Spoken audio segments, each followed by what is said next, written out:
Remix.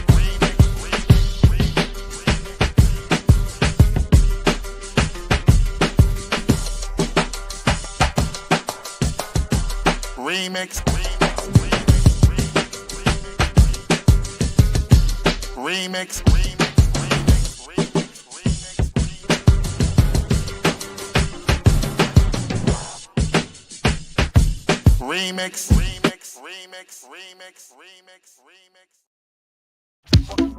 Oh,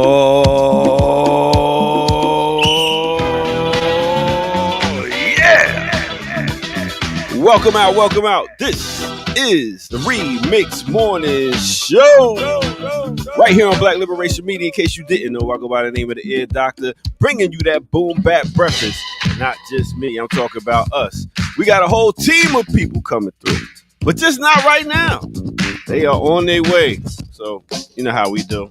We get it started, get y'all warmed up, get y'all ready, give y'all a little bit of musical coffee. So, they know what they doing. This is how they set me up. They set me up to wet me up. You know what I mean? Pause. Let's go.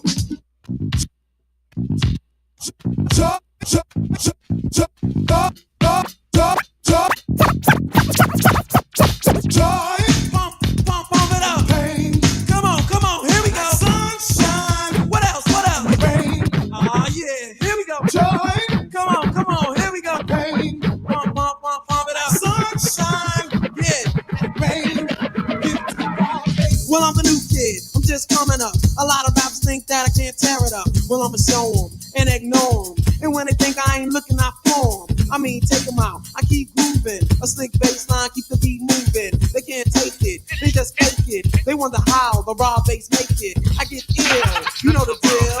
This is how the raw bass feel. On a cylindrical drum, accompanied by staccato human tones. It has been his aim to add breadth.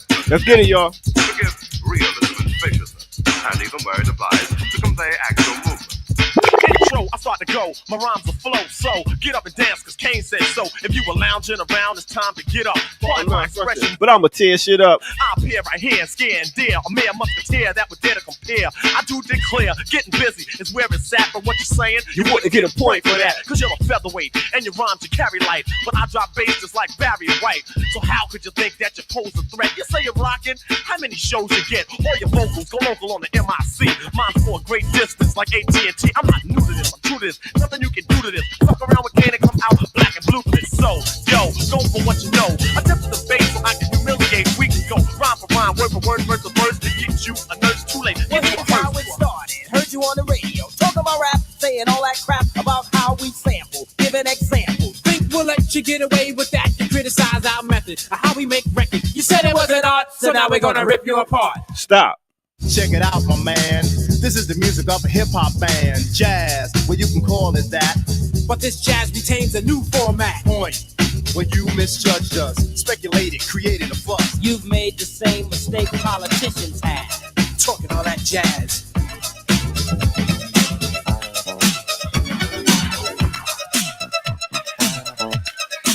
Take y'all back. Oh my God, I think I'm having a rap attack. Somebody get a doctor quick, man. She's having an attack. The Ear Doctor? Rap attack, man, not heart attack. Oh, you mean she's all right then, right? Of course, man. You never heard of a Mr. Magic Rap Attack? Where's this guy from? Oh, I heard of a heart attack or a big rap attack, but what's a rap attack? Come here, man. Clap See, I'm hands, gonna explain it to you everybody, like this. if you got what it takes. Cause I'm Curtis Blow, and I want you to know that these are the breaks.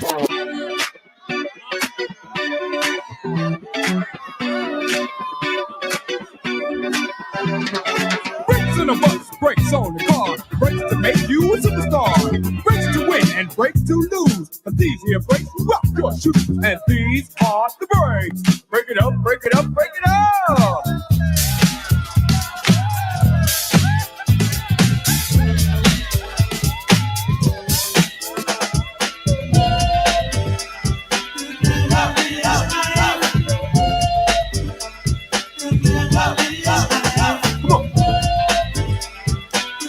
Take y'all to Philly real quick.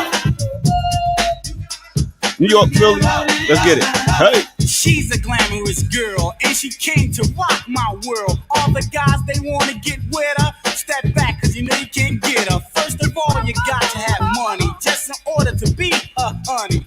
But hey, that's down my line, cause I like a girl that's fine. Give her everything that she wants. Golden money so she can flaunt and show that she got Gucci, Louis Vuitton. MCM styles of every kind. Mega design Alpinas. This girl, man, you gotta just see her. Sooner or later she'll be my wife, and that's when she'll live the glamorous life.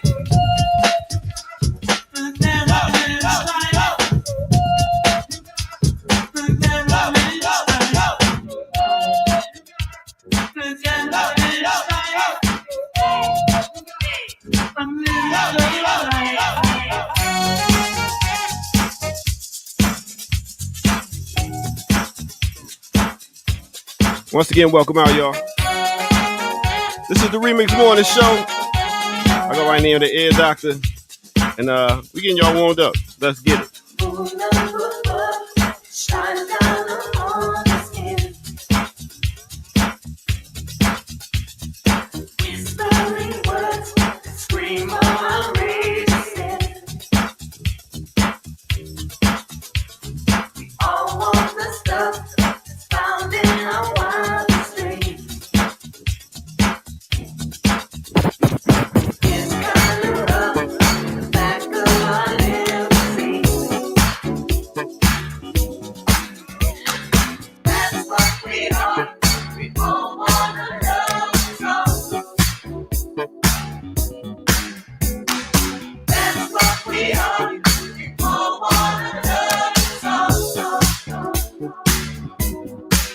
All right.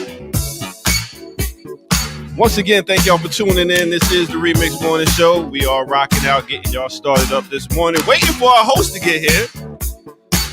Feel like yesterday. But we do have no other than Burn It Down Kim Brown.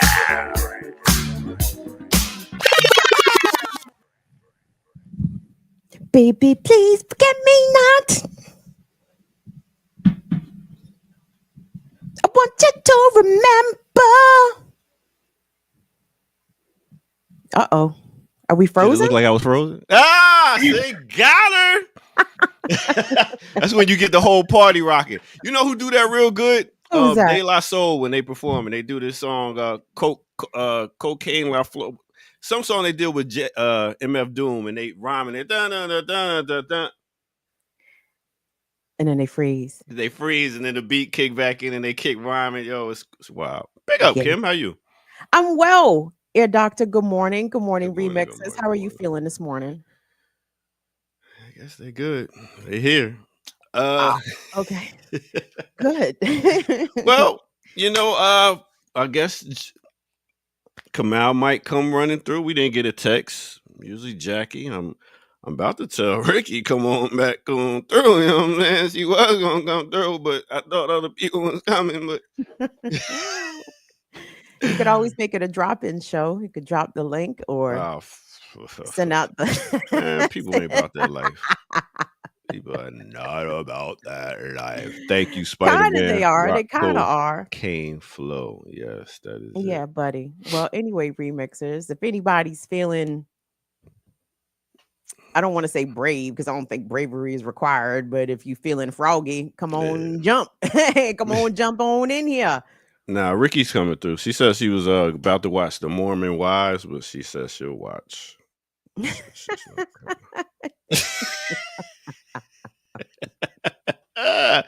Anyway, weekend is coming up. You got a show coming up. I got to do a graduation brunch, and I got to do a graduation party, and then they got the Malcolm X Festival this weekend for Saturday and Sunday. So catch me outside Saturday if y'all gonna be in the West End in Atlanta. They got the Malcolm X Festival, which has been going on for at least 35 years here in Atlanta. So come on through. Celebrating Malcolm's birthday. Yeah, yes. He would be 100. 100. 100. Ain't that crazy? I think you're going to be 100. I feel like it. I feel like at least give me 97. I'm good with 97. Yeah? Yeah, 97 is cool. Close enough to 100. Yeah, I done seen enough. Seen people go from using what reading newspapers to reading news in their glasses. Do you think, I mean, how are you feeling, ear doctor? You turned 50 this year. Like the fact that you're halfway to 100, what's that like? If you didn't tell me my age, I wouldn't know it. If I didn't tell you. If we didn't count our age, then I don't think we would feel a certain way. Because I still feel like I'm in my 30s, really. I think there's something to that, you know. Yeah. I mean, just again, we have to assess the way that we even measure time, the way that we count time. What's that based upon? You know what I'm saying? It's usually based upon a whole bunch of colonial bullshit, right? Yeah. So, you know, I think we need to consider ages, years, the way that time passes and how we measure it. We have to consider that with a grain of salt, you know. I mean, if I really wanted to know how it was to be old, you know who I would ask? Come out, okay, Frank.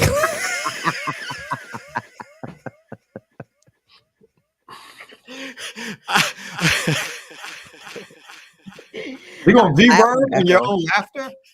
He echoed his own laughter.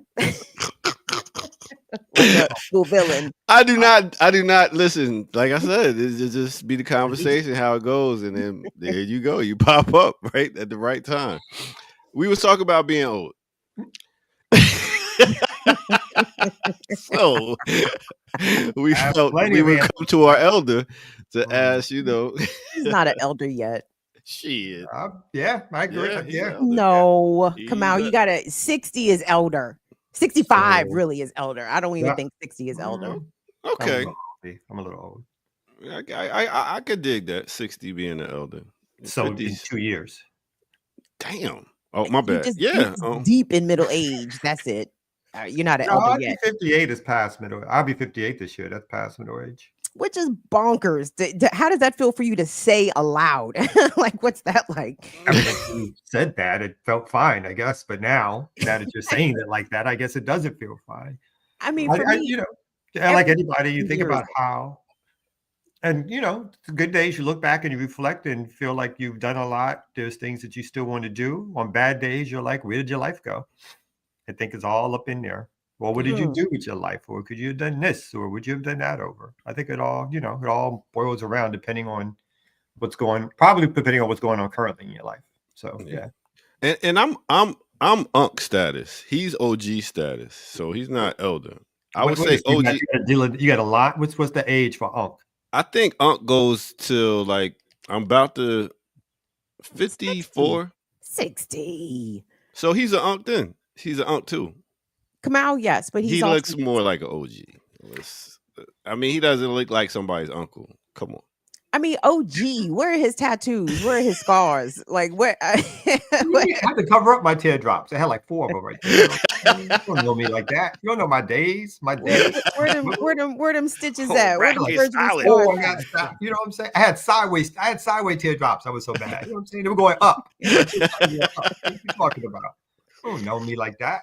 My bad. I'm sorry. It was mad disrespectful. And to be clear, when he says 58 aloud, I'm not saying that specifically about the age 58. For me, all my year, I keep forgetting how old I am. And I'm like, I'm gonna be 47? Like, that's just sounds odd to say. I don't know how old I think I am, but when I say my actual age, it's like, really? Damn. So you was a young 43 when you got on the show, huh? Wow. Yeah, that sounds about right. I'll be 47 in July. Damn, you're still wet behind the ears. Really? Crazy. It doesn't feel that way, sir. I may not be oozing with wisdom, but there's some wisdom up here. Yo, you come. Body slowing down? You feel your body slowing down? Body well, changes? I mean, I guess it's obviously different for women because I'm experiencing perimenopause, which is, you know, my body's like slap, slap, hormones going slap, slap. Like I'm just getting slapped around. Body is in hormones slapping me up and down the street. It's bad. So I feel that. Yeah. So on one hand, I can't wait for this to be over, right? Like turn this menstruation off, turn it off. cut it to off, please. But I don't know when that's gonna happen. You understand? That's an indeterminate date in the future, which sucks. You know what I mean? So I just gotta deal. with So this shit. quick woman question. So you don't have to worry about getting pregnant after a while, right? Incorrect. That ain't how that works. No, it's not. So long as there's eggs available, they're available to be not actually available. Whoever's watching, I'm just saying in the technical sense, they can be fertilized. Oh man, there are so many women my age and even in their 50s with these unplanned pregnancies. Niggas popping up 54 and pregnant. Like yes, it's crazy. I saw this lady on a TikTok video. She was 55. She went in to get a mammogram and they had to do a pregnancy test on her. And they came back and told her she was pregnant. She was like, no, I'm not. They're like, yes, you are. And she's like, she was stuck. So yeah, you still got to be careful with that, perimenopausal girls. Someone can still drop one in the oven. Okay. Damn. Yeah, it's crazy, right? Uh-oh, look at you. He's disappointed. He's starting to get some older women. Everything was good. It's like it's Cougar Central from here on. I ain't got work. You know what I'm saying? And they say there's an epidemic in old folks' homes of folks getting venereal diseases because they are screwing without condoms or whatever, thinking like maybe because they're aged, because they're not worrying about some other things. And but they said, I remember that. It also wasn't part of their sexual practice when they were young, right? Like Gen X, well, except for the ear doctor, we got the messages about condom usage. we were encouraged to protect yourself and strap up with condoms. Commercials I never see anymore, by the way. Like, I guess they just figure everybody got the message in 1997, which is wild work to me. But that's why the old folks, and to be honest, like, some of these old men in there tricking off their Social Security and their pension with SWs with no protection. You know what I mean? Well, no. Well, you wouldn't know about the tricking off with the SW, but the no protection. No, I'm about protection, please. I don't. Not from how you not. No, we're not going to do that. Yeah, doctor. You make. You ain't got no natural herbs. I'm a marrier. You got no natural herbs to cure any venereal diseases you get. Got the doctor said. Yeah, they got all types of stuff. You like rub some stuff on some Robitussin. You see a mole? No, you sir. Some tussin. Some Robitussin. Do not take medical advice from this platform. Don't do that. Somebody said sea moss. Put some sea moss on it. I get the community movement builder sea moss, and I'm good. Right. Listen, y'all better go. Stop playing. I didn't know it cured gonorrhea. That's on we got that on the package. Cures gonorrhea. Oh shit. Oh shit. Is that real right? talk though? With all the cuts at Health and Human Services, they're going to stop. I think they have announced that they're going to not do as much or at all STI and HIV surveillance and tracking, right? So you're not really going to know how prevalent in the community a lot of sexually transmitted diseases are. So best of luck, everybody. Good luck. Good luck out there. well, switching lanes real quick. Did y'all know about this swag that is now on the BLK Liberation Media? Talking about on the website. Yes, you can get your shirts, your hoodies, your mugs. We got the all day looking fly there. We got the I mix with our like joints. Hey. You know what I mean? And let's go to page 2. I didn't know there was a page 2. Somebody we got some onesies for the babies. For the kids. Is that a remix morning hoodie right there in the mug? With the shirt? Oh my God. I have to cop that. Oh, is that Saturdays with Renee? Yes, it is. Oh, let's go. Come on. Stop playing. Go cop your merch. You know what I mean?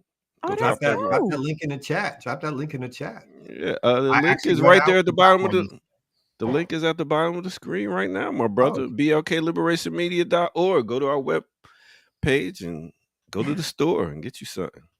I got me a mug. I'm waiting for it to show up now. Beautiful. I got me a shirt coming, so I could do the commercial. I got a good commercial in mind, y'all. Yeah, I got a good one. It's ready. It's another sports commercial. you'll have to see, won't you? Gotta wait. You'll have Okay. to see. Okay. You'll have to see. I'm no I have an leaks. idea for a treatment. I want to see you go back and forth on the turntables with all the different recognizable iterations of rap, of our favorite rap joints saying remix, remix. This is the remix, remix, remix. Sound like a lot of work. Help me get that together. And Okay, that's not. I don't think that's hard. okay, and we'll make it happen. Also, since 11 o'clock, we usually do our classical breakdown. I thought y'all were on for today. I dropped the ball. Oh. It's my fault. I accept responsibility for no classical breakdown today. But guess what? It's What's a that? classical mix down today. So come back at 11 and we're going to give y'all a mix. You know what I mean? So, It's the ear. Oh, listen. Yeah, we got the thumbnail up. We can't, we you know, we got to represent when we got a space. Player. That's a look. You a good brother, ear doctor. Anytime I start to good doubt producer. that, you always come back through. I try to do what I With do. the Speaking of redeemability. producing, I guess it's time to go ahead and take a break and get to some news. And we can talk about Diddy, Tory Lane, Meg's bodyguard shooting and talk. It's so much going on. It's a whole lot going on. Oh yeah, the bodyguard was the shooter, not Tory. Tory got stabbed up in jail about 17 times for messing with some other gang member's girl. Are And we then- still just debating on whether or not it was Tory Lanez that shot? No, Meg? the guy came out and said it. The guy came out and said it. That's what's going on right now. Well, that's very easy to Well, say. yeah. Why are we so the guy the actual guy is coming out saying he did it? Why is that a problem? Because that sounds like he was paid to say that, to continue to stir the pot and cast doubt. Again, if he did the shooting, I mean, I guess he can confess because someone else has been convicted if he is indeed telling the truth, which I am in disbelief about, by the way. But I see. Guilty until I don't proven innocent. apologize for things I didn't do. You understand? Like, I don't tell people I'm sorry about things that I didn't do myself, but okay. All right. Well, we got that and some actual real news also. So make sure y'all come back, stay where y'all at right here. Let's take a quick break and bust y'all in the head with some more right here at no other than the Remix Morning Show. Let's go.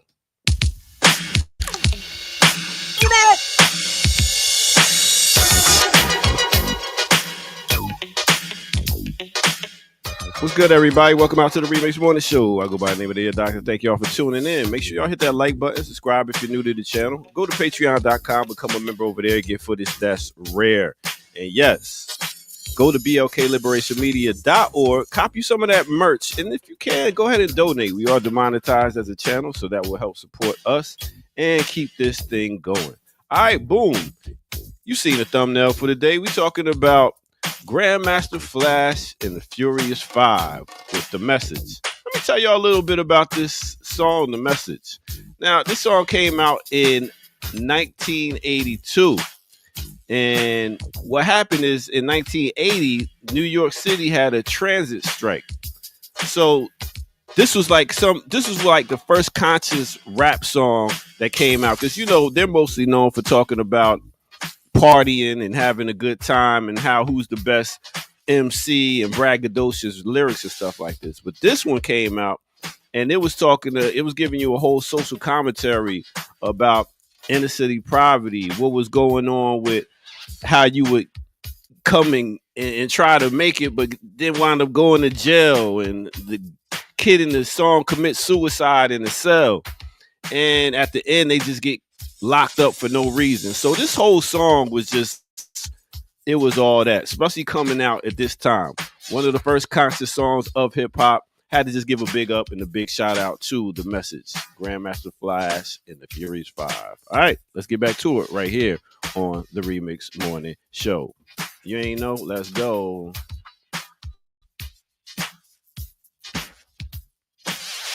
Push me, cause I'm close to the edge. I'm trying not to lose my head.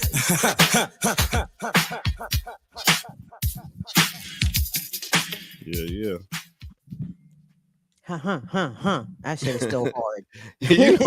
you know what's wild when my kids listen to that? They're like, oh, listen to this old school rap. And when they like, and stuff like that, and then you be trying to be like, yo, that stuff is whack. Y'all listen to it, but they be like, but did you hear what he just said?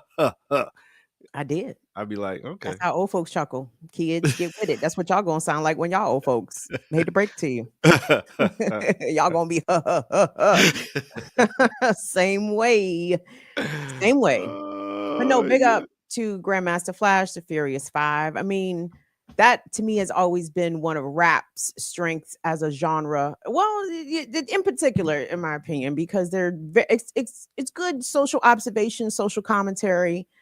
Especially at that time, from records, I can't say that we never had that perspective, because that's a lie, because Curtis Mayfield and the rest of them 70s soul people, they was making a lot of socially conscious records as well. But I guess that was rap's first socially conscious record. Mm-hmm. Yeah. No.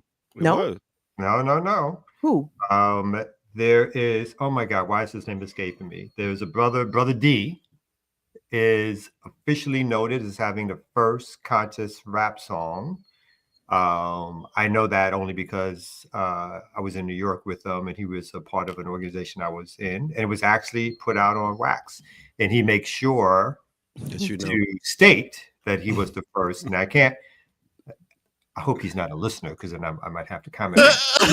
But I think officially his was the first. I'm gonna try to look for that song. I don't know if anybody knows. Brother D. What's the name of the Is that with two E's or just a D? No, just a D. Just a D. Okay. Yeah, not D. Yeah, just a D. Yeah. I'm gonna have to look it up. Somebody said I was correct. Culture 88 said I was correct. Look at that. Wow, look at that. Okay. Mm-hmm. Well, the second Culture 88 is, but whatever. Yeah. If Culture 88 says I'm correct, and of course I'm correct. Damn, look at that.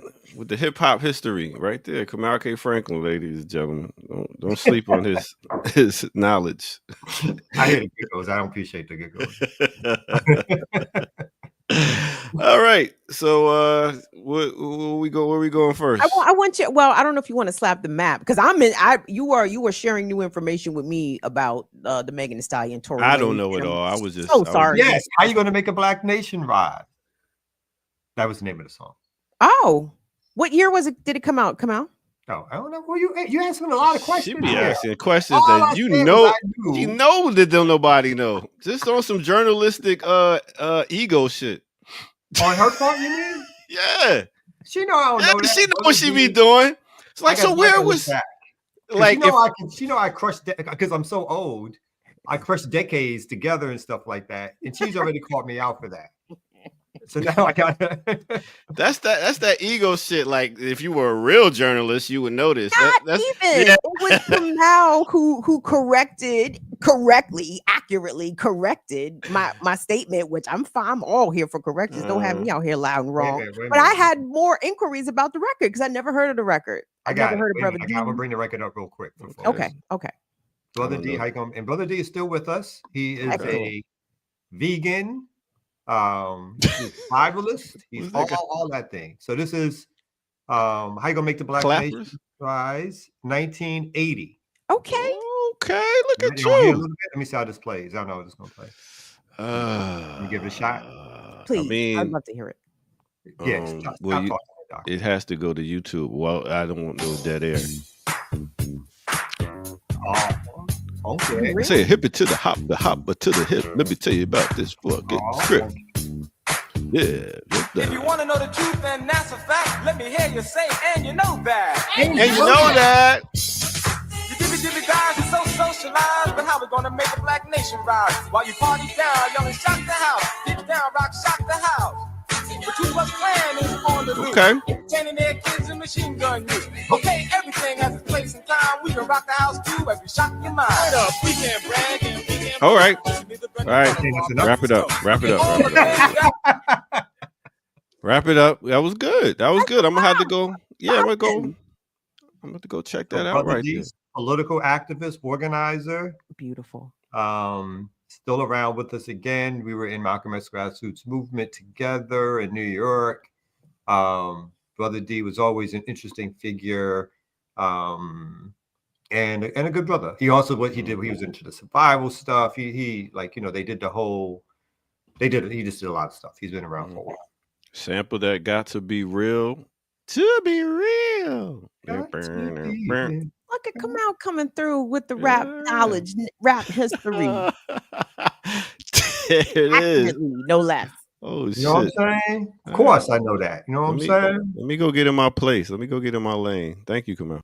All right. Yeah. No, come back because I thought you were going to talk about you. I thought you wanted to talk about the bad stuff in hip hop. The celebrity. Nah, I mean, it's all over the news. If y'all want to go check it out, go check it out. No, you're the news, nigga. You're the news. You're the news. I'm not all the way completely right about the Meg story. I just.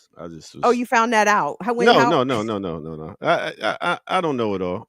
And I have no problem saying that. I just bring stories up and allow y'all to do the work. So I got something that says Tory Lanez attacked in prison. Oh, new claims about the. Here we go. I brought it up. Well, why are you doing that?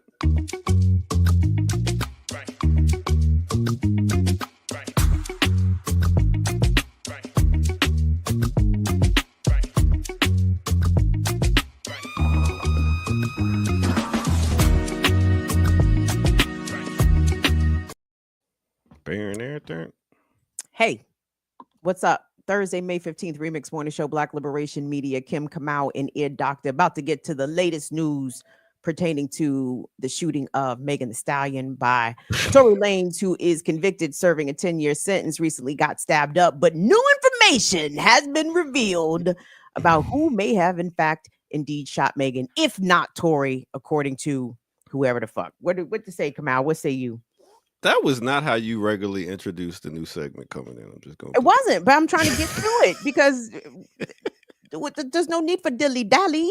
Dilly dally for what? And she did an excellent set. This is like the professionalism that she brings. You heard that setup? Yeah. It made it sound like one, this was real news. Yeah. Two, like it was a breaking story and stuff like that. And I felt it. I felt like I was watching network news at that point. So. Damn, you good. All right, so let's do the video. Tory Lanez recovers in a hospital after a prison stabbing attack. His father and supporters gathered today to demand his release. Former rapper convicted of shooting Megan Thee Stallion.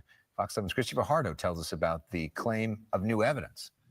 Bringing it to light now was made necessary by the events of this week. Just days after rapper Tory Lanez, also known as Daystar Peterson, was attacked in prison, his attorneys are calling on Governor Newsom to pardon or commute his sentence, insisting they have new evidence Lanez didn't shoot superstar Megan Thee Stallion, but it was instead her former best friend, Kelsey Harris. And they say Harris's one-time bodyguard, Bradley James, was spurred by conscience to come forward. Mr. James informed Unite the People that he was witness to the conversation Miss Harris had where she stated she had the gun, she fired it 3 times. In essence, Mr. Peterson never shot anybody. Oh, is the bodyguard Walter saying Roberts that the other woman? says the statement aligns with another witness who saw 2 women fighting.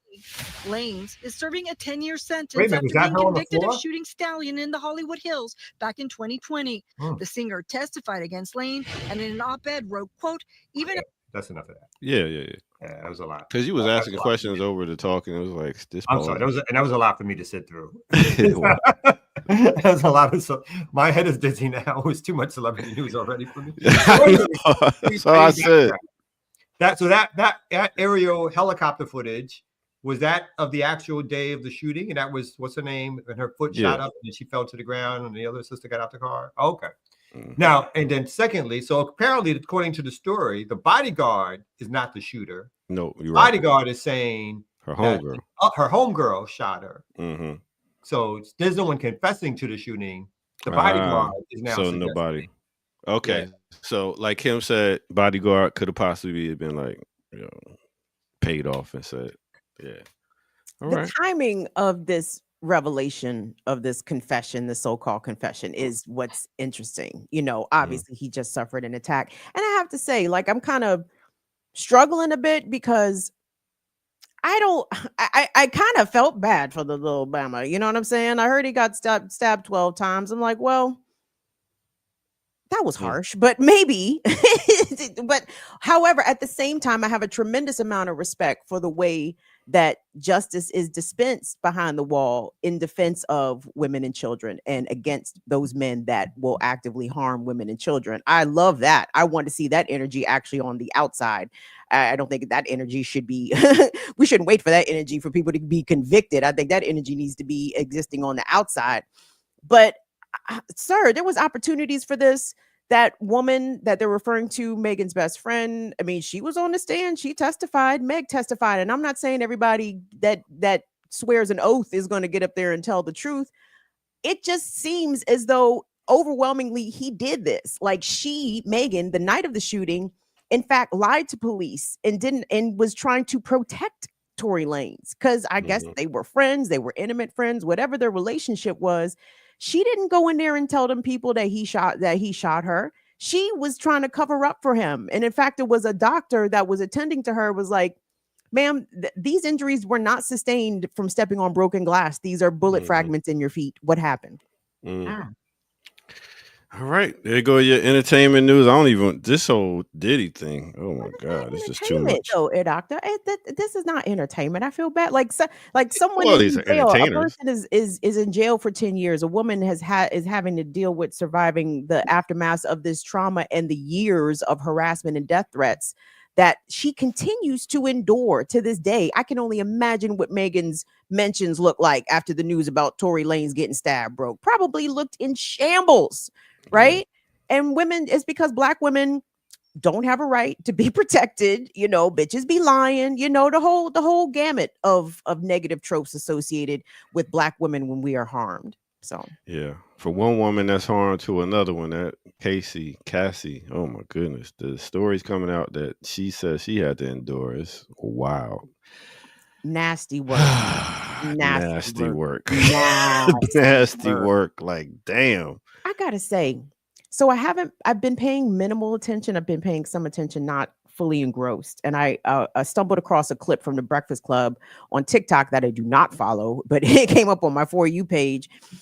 And in response to some of the sexual things that Cassie described that she did or had to do, this was after Cassie described, well, rather the male escort describing how when Cassie didn't attend to Diddy quick enough, he beat her, right? Charlamagne's response was, what did he say?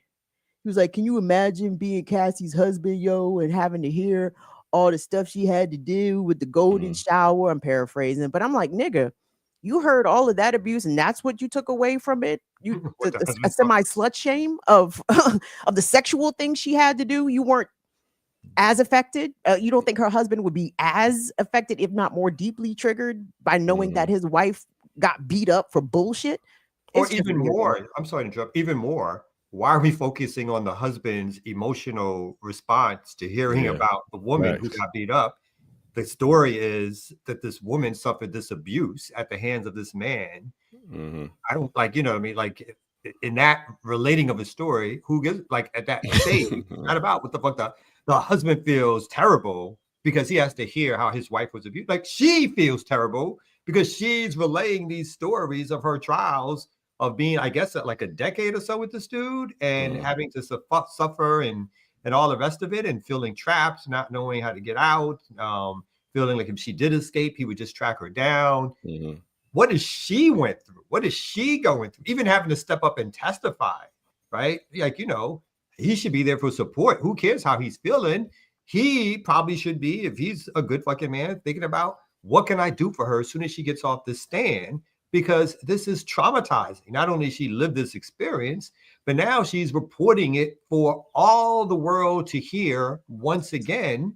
And it's like, you know, the rest of her life, this is what she's going to be identified as, the woman who was sexually abused, beat down, and the rest of it from Diddy. And then the other part of it is half motherfuckers will believe it and half motherfuckers won't. And so people will be talking about her in these negative ways for probably the rest of her life. And it will impact her and how she raises her kids, her relationship with her husband, her relationship with her friends, how she trusts people, just the trauma of the sexual abuse that's going to be with her.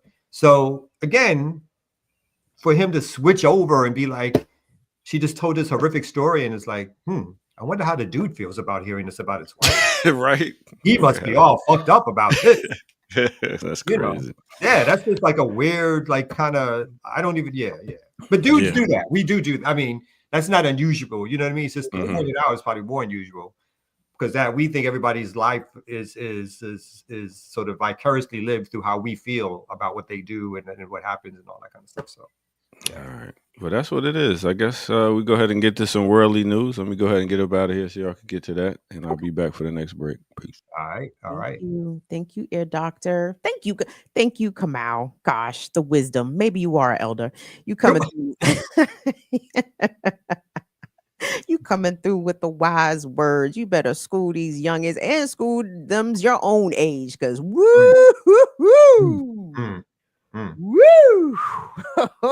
Trying to think about where to go to next. I got a Trump story. I mean, it's, you know, we talk about, again, these are real stories, interpersonal stories, and they are serious.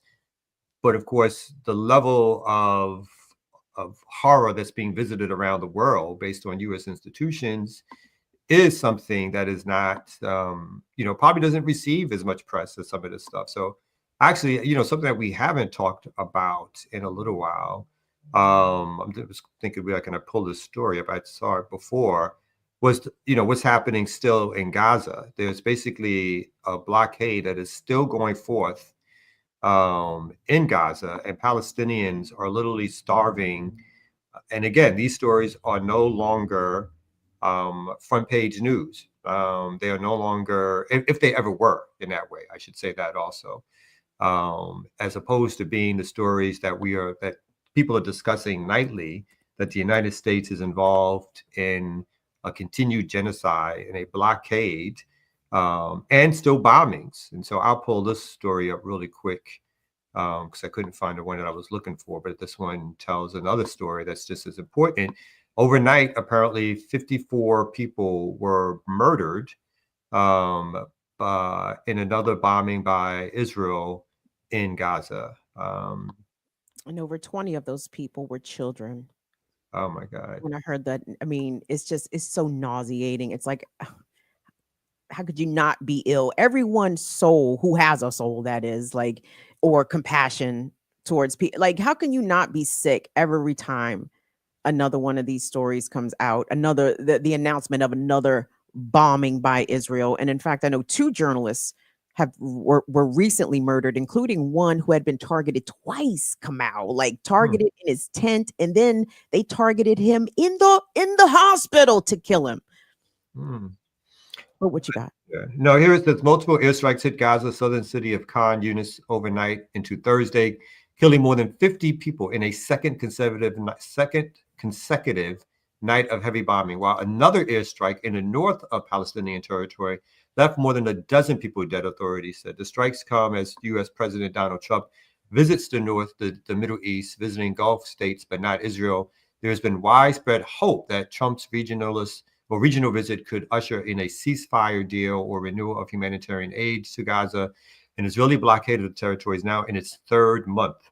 Jesus. And again, this is the 3rd month of no food from the outside, a cutting off of water, no access to medicines. Yeah. The Associated Press cameraman in Khan Yunis counted 10 airstrikes on the city overnight into Thursday and saw numerous bodies taken into the morgue in the city's Nasser hospital. It took time to identify some of the bodies due to the extent of their injuries. The hospital morgue confirmed 54 had been killed. The dead included a journalist working for Qatari television. The network announced on social media saying Hassan Samour had been killed along with 11 members of his family, one of the strikes. The Israeli military had no comment on the strikes. It was the second night of heavy bombing after airstrikes Wednesday in northern and southern Gaza. At least 70 people killed there and almost 24 kids. So again, this story, for whatever the Western media was covering, at this stage, they're not even, it's the 2nd page or the 3rd page or the 4th page. And this is happening as Trump is visiting these Gulf states, again, these Sunni Muslim states, which are supposed to be standing up for Palestine and saying there should be a Palestinian state. As opposed to that, they're ushering this guy in like he's a king, rolling out the proverbial red carpet, trying to cut economic deals, not doing anything whatsoever to end this genocide. Like, so in the middle of this genocide, in the middle of the starvation of people who practice the same, I just think I pointed out because I think it's so important, practice the same religion, from the same region, of the same folks, have totally sold out their people in order to be at the whim and at the knee of U.S. capitalism, and so that's part of it. Part of what's happening as we speak. So there's been drips and drabs come out of this Trump visit that I'm not clear are accurate blips or misinformation or misreporting, or it may be true. I don't know. But so in advance of his trip to the Middle East, Trump apparently didn't the U.S. agree to stop bombing Yemen? Didn't they reach some sort of agreement with the Houthis? They did, yeah.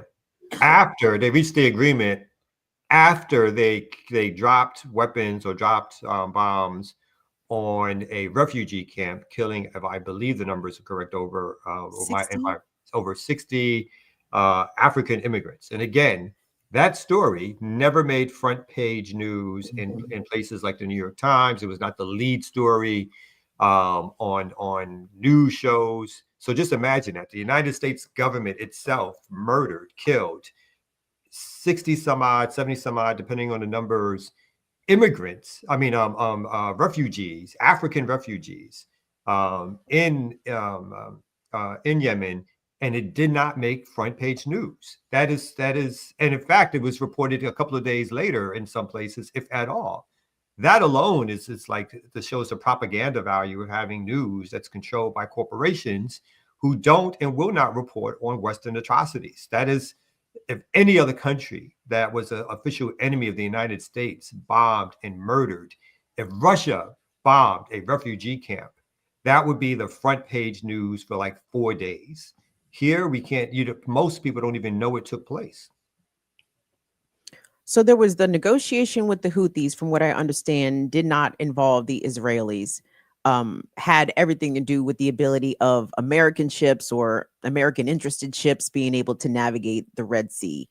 Also, I believe I heard reported that part of Mohammed bin Salman's ask of Trump, or part of their conversations or negotiations when Trump came to Saudi Arabia, did have to do with Palestine. And I did I hear this correct? Did the Trump White House say that, or Trump himself say that he wanted to recognize a Palestinian state? That I have not heard. I think it's possible that he would say that as he's there in Saudi Arabia and he's being wined and dined. So I'm sure that's a possibility or a probability that he'll say that. And again, that's been official U.S. policy for the last 40 or 50 years, but it's never been the actual policy of the United States to guarantee or make sure Palestinians have a homeland. It's been the opposite has been the actual policy, but it's the official policy has been and still is, I think, basically a two-state solution officially. And the release of the American hostage, from what I heard, y'all correct me, but it was direct negotiations with the Trump team and Hamas, that Israel was not involved in the release of this American hostage that got set free some days ago. But again, I don't know if this is nothing burgers or is this something, some things that seem to be notable that maybe there's, I can't even call it a separation maybe with Netanyahu and Trump, because it doesn't even matter if it is, even if it is like a personality dispute between the two, the state interests still remain aligned. So they're just going to stick to the script as planned. But I just thought those little nougats had just perked my ears a little bit. No, I think you're right. I think I read that part too, that there seems to be some separation in terms of the rhetoric at this particular stage. But like you said, in the actual actions, the United States is still supplying weapons and bombs. Obviously, as Trump is there, they're murdering Palestinians to dropping U.S. made and sold weapons to Israel. And again, this blockade is still there. So I think this is part of the whining and dining effort that came before, and it's coming now. But it doesn't, again, you never know with negotiations and what so-called breakthroughs happen. But at this particular point in time, there still is no relief for Palestinians from the constant and continual bombing of their land and their people.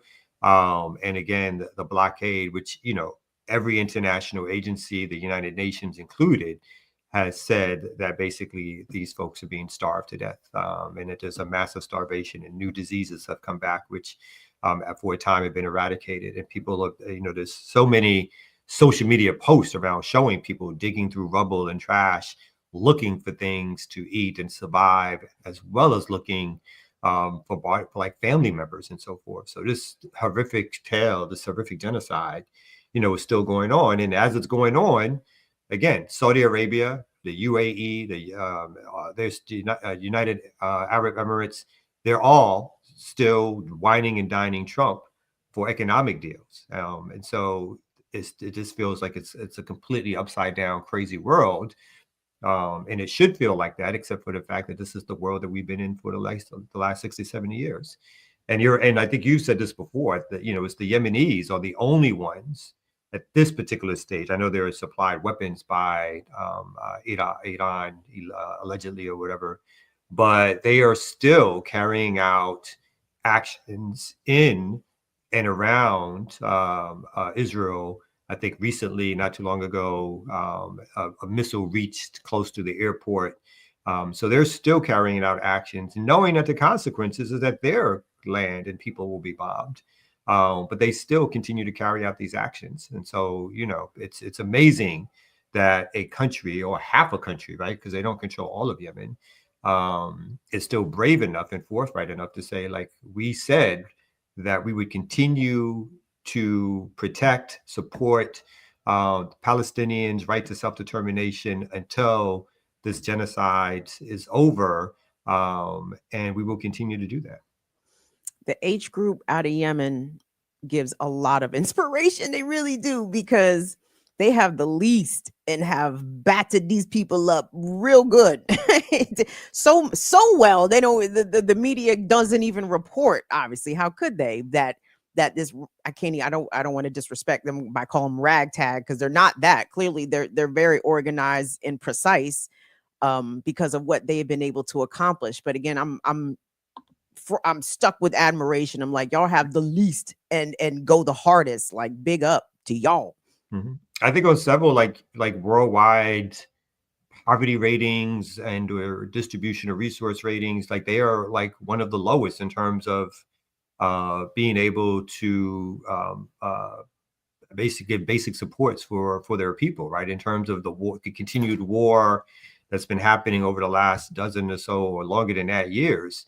But you're right, still through all of that grief, people have been resolute and standing strong, and they're supported by the masses of the people who are part of the country, who are like, yes, we need to continue supporting Palestinians, even if it means more bloodshed for our own people. And again, that's just, it's not, if Saudi Arabia, Jordan, Egypt, UAE, if they did, if OPEC did a oil embargo, or threatened an oil embargo, the bombing would probably stop tomorrow, right? They could get it to stop tomorrow. If they did anything to show any military appetite for challenging that, the bombing and the seizure of Gaza, it doesn't mean the whole conflict would be settled, but it does mean that the genocidal acts would be basically stopped tomorrow if these countries, because the United States would make it stop then, because the United States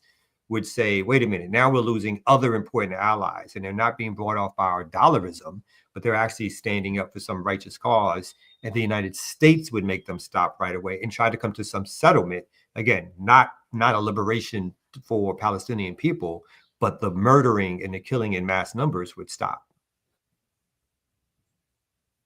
So back on the home front, so this story popped up. Trump names a new, I think he fired the last one, if I'm not mistaken, she was a black woman. The president names a new acting librarian of Congress. It is his former defense lawyer. Only the most qualified of whites. No DEI here. That nigga face. Merit based. That's what merit looks like, Air Doctor. Look at that. Yes, that's the face of I'm going to destroy and throw out every book around slavery. Black Is that what he people. said? That's a quote? No, that's my Oh. I was like, oh shit, again. I hate the goal, but goddamn, thank you for the explicit to say it explicitly. So there's no room for nuance. Yes, thank you. Oh, Fahrenheit 411, a 9/11 face ass nigga. Not 411. This nigga said Fahrenheit 411. Y'all heard him. It says Todd Blanche, the Deputy Attorney General of the United States, has been appointed as the acting librarian of Congress by President Trump, according to a spokesman at the Department of Justice. The permanent post of librarian of Congress must be confirmed by the Senate. Blanche, who has no experience working in libraries or archives. Has he even been in one? Riddle me this. Exactly. According to his public profile, now he will be running the largest one in the world. As a lawyer, he has focused on investigations and criminal litigation, including work for the president. Blanche served as one of Trump's personal lawyers, leading the defense in last year's criminal trial in which the president was found guilty of 34 felony counts of falsifying business records to conceal a payment to an adult film star. And then, as we know, Trump was sentenced and went to jail for a number of years. Oh, no, that never happened. I'm sorry. It says an employee at the Library of Congress who acts not to be identified for fear of retribution said 2 men showed up this morning with a letter saying that Blanche was appointing the acting librarian of Congress. The men were not allowed into offices and left soon after. The employee said, adding that the Library of Congress is the legislative branch agency and has not yet received direction from Congress on how it will move forward. Last Thursday, Trump fired the former librarian of Congress, Carla Hayden. She had been targeted by conservative groups who accused her of promoting wokeness. Hayden was the 14th person to hold the post and the first professional librarian to hold the post since 1974. First woman to also hold that post, first Black person to also hold that post, Carla Hayden. I wonder what she said, Kamal, because the way they announced her firing was effective immediately. Now, Kamal, you and me as niggas that's definitely been fired. When effective immediately comes out, I know somebody said something slick. Because I have said something slick on a couple of occasions and have been fired immediately. So I knew when they said effective immediately, I said, Carla told them people about themselves on her way out the door. I said, thank you, Carla, for your service. I completely agree. She probably said something, and that means out the door immediately. They got security there. They're not letting her back into her office, or they're watching her. She gets one box to pack up personal items. All that shit is shut down immediately. So, and all that stuff is shut down immediately. So, and again, they said, it's according to the story, which I'm sure is true, that she was a target because she probably said something like, there was slavery in America. That was probably, that was a step too far. So, yeah. There is this other thing in the New York Times. I don't think we'll get in any trouble if I play it. I was curious about. It was talking about fascism. Now, the weird part for me is that it is these. It's academics who are saying they're leaving the country because of the. That fascism is coming upon us. And so they are going to be leaving the country, hence almost immediately, from, I think, Yale and another college, because they said that the United States is slipping into fascism. And then they don't want to be here. They're taking jobs at the University of Toronto. But it seemed to be interesting once I find it, part of their video interview with the New York Times as to why they are leaving the country. So let me look for that real quick. So you want to go ahead and find it? Oh, I was going to say, can I say something real quick? If for those that are considering leaving the country, if you have skills such as a nurse, if you are a nurse, a skilled nurse, the province of British Columbia says, come on over, American nurses. They're going to streamline the work visa process for you. So if you got some skills, you can get the fuck out of Dodge if you were so inclined. Just wanted to drop that little PSA. And also, I wanted to drop that it was Fahrenheit 451. Yeah, that was the name of the book. But you know what's dope about the show and what I was thinking about is the fact that, you know, even though people are doing the same stories, is that we'll take a story and we'll dissect it in a different way. And what I was pondering the other day was, you know, how they have these statues of Robert E. Lee and racist people, and we want to knock them down and get them out the way. Why not leave them and tell the real story? Because I don't think about this. If you leave them up and tell a real story about what they did, then you're telling the history. Erasing history makes you not even wonder about what they did. You can put up an interpretive plaque and say what Robert E. Lee did. He doesn't deserve a 1,000-ton or 1,000-pound, 2,000-pound bronze erection to his glory in his full Confederate regalia, in his sword, and you know, like that those are homages to the conquerors, right? To that it's glorifying them. So I don't think the statues need to be in existence because it glorifies those folks. You can tell the story without that. And remember, that's why those statues were put up. Those statues were not put up to be a reckoning of American history and to talk about the Civil War in a way that was negative on the South. Those statues, a lot of them were put up after and or during the Civil Rights Movement as a staging site to be, this is ours. This is who we are. So those statues are not meant to tell an accurate version of history. As Kim said, those statues are put up to glorify, and those people are put up as figures of glory. And so many of the statues that have been removed, even in the fight to remove them, has been not that you are taking this history away, but you're putting this history in a museum setting where it can have proper context in terms of somebody who can describe who these people were, as opposed to statues that look heroic, which the first indication, because there's no tour guide, there's nobody telling you who these folks were. Your first indication is that this is some hero of a war to be looked upon, and unless you look up to it, unless you look further into the history of it, you're going to walk away. If your children in there, or you're there, and you don't have any kind of real understanding of the history, your first thought is that who is this heroic figure, right? That they have. I mean, and that's important. Like somebody just meant, we don't have any statues of Nat Turner in any places in this country, right? You don't have any statues of Gabriel Prosser, Denmark Vesey, Harriet Tubman to a large degree, except for the fact the CIA when they try to re-image her.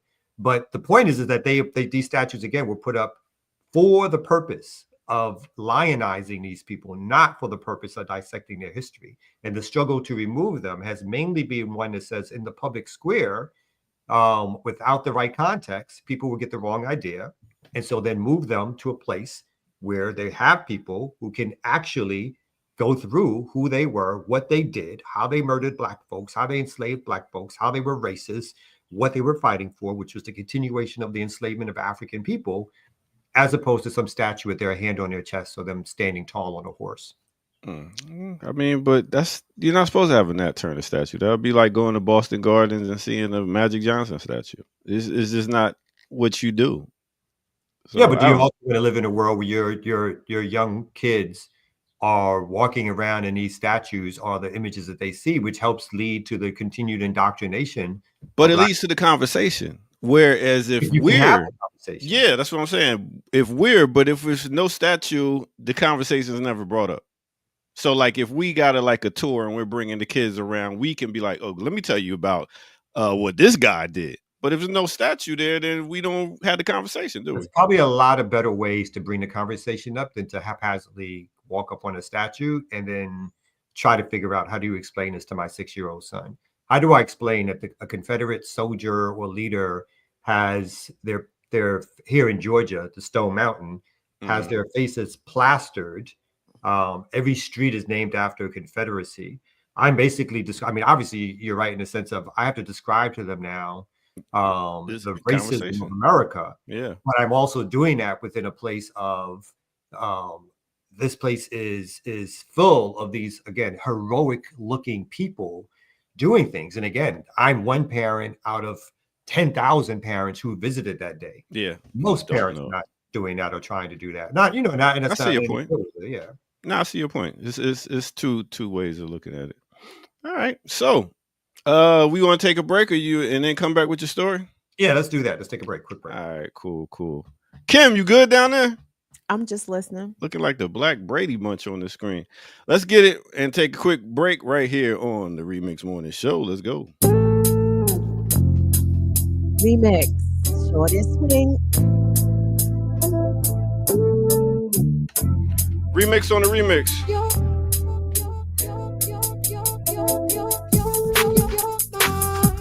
Baby, my love, my lady, all night you make me want you. It drives me crazy.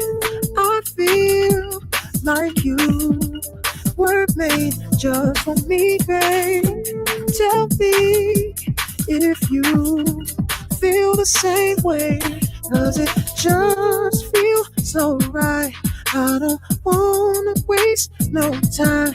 If I had to choose, I know I'm gonna always choose to be with you. 'Cause girl, don't you know? Girl, don't you know you're so beautiful? I wanna give all my love to you, girl. Not just tonight, but the rest of your life. I wanna be always here by your side. All right. Let me take you to a place in time. Let me take you back to 1998. We're talking about with KP and Envy off that Rhythm and Quad 166 Volume 1. The name of that song is Shortest Swing My Way. Mixed with a little bit of 2009, we're talking about Music Soul Child on his album On My Radio. The name of that song is So Beautiful. This is the Remix Morning Show. Make sure y'all hit that like button, subscribe if you're new to the channel. Go to patreon.com, become a member over there, get footage that's rare, and donate. Where? You can go to blkliberationmedia.org. That's right, blkliberationmedia.org and donate. Why? We are demonetized as a channel because we bring that fire, as my man MOP said. And yeah, go over there, donate, and cop your merch. Let's get back to the rest of the crew. You know how we do.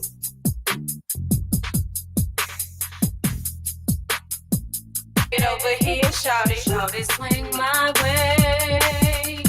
Sure look good to me. Now would you please swing my way? Shorty, swing my way. Swinging over here, shorty. It's a shame. Ooh. Notice about Kendrick was those ears as opposed to the shirt. Those ears. Wow. Oh, my bad. It was coming after that. And can you hear what I hear? I'm saying I think Kendrick Lamar will rock a Black Liberation Media shirt. So, you know, that's just how we Probably. do. Yeah, you know. I'm trying to find people that will rock them. So why wouldn't you rock them out there, people? You know what I'm saying? All right. I'm sure people are going to buy. I'm sure people are going in there to buy. Yeah. We'll check with Renee to see what's going on, whatever. But I'm sure they better be. Because you know what they haven't been doing? They have not been contributing as steadfastly as they were to blackliberationmedia.org. Like I've noticed those monthly donations, they're not increasing. They're not increasing at the levels that they should be. If we were still monetized on YouTube, I feel like they would be $10, $5, $10, $5, $10, $5 all the time. But now, because we actually do one extra click, that's all you got to do, blkliberationmedia.org, one extra click. That's all we need is one extra click. It's the 15th. It's not even the first of the month. Oh, we need you. Going over. Keep a little bit. We're hoping. Our plane ain't got enough fuel. We can only go to Jamaica 3 times. Oh, wow. What's wrong with you? I'm trying to get to Dubai. We ain't right. That's next. That's next for Kamal. You know this, right? When he becomes an elder, he's gonna be pastor, reverend. You ain't got to go to the theological school. You just put reverend in front of your name. No one will ask. No one will They question. won't. They won't. Let's close the doors. Close those doors. Ushers, close those doors. Come back. Yeah, boy. Okay. All right, let me get out of here. 340 people watching us now. There's no reason we can't get 40,000 right now out of 300 people. Exactly. What kind of congregation is this? Y'all ain't that broke. Some of y'all I know got government jobs. Ooh-wee. $10 a month. Everybody who's talk shit in the chat should give $10 a month. Everybody should. Our records would explode. We'd be making 40,000 a day if that was the case. Goddess Cruise should pay double. Hey, knock it off. Y'all, do we have it so it's set on the channel that if you want to participate in the chat that you have to be a subscriber? Isn't this channel set up that way? That's a question I do not know. I do not know that. Never mind. Chat knows. Y'all say let the chat tell it. Anyway, I do know that I do know that we are close enough to that this year we will be hitting 50,000 subscribers. 50,000 subscribers this year. All organic, all hours. You know what I'm saying? We have not advertised for it. We didn't jump on by somebody else's old channel for it. These are all subscribers who came. The pre-runner, of course, being I Mix What I Like, but all folks who came here for Black liberation news, analysis, and stories, and the rest of it. And we are this year closing in on 50,000 subscribers. So that is incredible for a channel that is demonetized, that's put down low in the algorithm rankings. We ourselves don't know what the hell we're doing with social media, and so we don't even know how to lift up our channel. We don't know how to edit things and put them out there. All that stuff that we're lacking. But yet still, a lot of you have found us. I think we're going to do a test at some point. And I was thinking about this, and we're going to do some kind of social media post and ask people to either retweet or spread it on their things. There was this interesting conversation that oh my God, I'm so bad with names. He was just on our channel too, the brother with the locks, FD Signifier. And I don't know if I talked about this before, but he got some heat because he was talking to, I think, a white nationalist Christian dude who wasn't all the way there, but he was more on the right. But he was having this conversation. I thought it was a good conversation, actually, but people didn't like the fact that he was having this conversation. But the important part about the conversation was that this white nationalist type dude was talking about how, and his audience is smaller than ours, but his views are bigger than ours, not on everything, but on some things. But that how the next stage for his platform is to see if he can get the audience to come out of, the cybersphere and do something or go someplace or something along those lines, or show up someplace, either for a candidate that they support or to do some other rally or anything of that nature. So I think it would be important for us. I know we've done some small things of announcing, but actually putting it forth to see if the platform would pick it up and how we could get some folks to engage in work that the platform itself is supporting in a much more direct way in which we can measure some of the outcomes. So I think that's also something we should be coming on in the future about. I don't disagree with that, but we get a little bit of that sometimes, right? Where members of organizations, CMB, BAP, PSL, folks will tell us that, No, I completely agree. Yeah. I think we need to do a little bit more and maybe be a little bit more focused about it. But I don't disagree with that at all. Yeah. I think we do. We tell people when we're having events and things. In fact, the Black Radical conference, we have now sold, drum roll, I keep saying sold. That's like people, I see people who have registered over 400. Oh my God, this is crazy. Over 457 registrants. Paid registrants. We have 95 tickets in stock. We are actually, we were supposed to close down when we reached 450, 425, 450.